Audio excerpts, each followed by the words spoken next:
Good day mga master. So unboxing po tayo ng fishing reel mga master na casking na pinadala po sa atin mga master. So ito po yung pinadala sa atin master. Napakalaki pong lalagyan. Ngayon po bubuksan po natin para makita po natin yung fishing reel na pinadala sa atin master. Na free sample lang po ito. So ito na po. Napakaganda po ng pagkabalot master. So safety na safety po yung item na pinadala sa atin ng casking master. So ito po bubuksan natin. Padala po natin. So ito na po yung box ng casking master. Pinadala po sa atin ng casking po ay Royal Legend 3 na casking po mga master. 2500 series po ito mga master. So bubuksan po natin mga master. Ayan po. Ito po yung reel. Saka yung handle na master. Nandito rin. Nabalot po ng plastic. Ito po yung box niya. Laman ng box po master. Yung casking guide. Casking date po.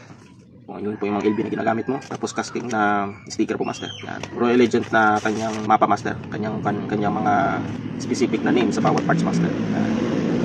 Mga master. Para may previous pa ito sa master.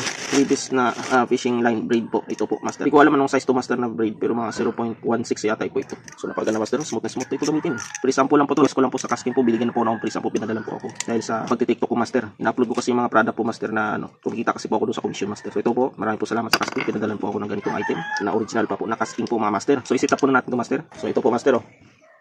Wow, smooth.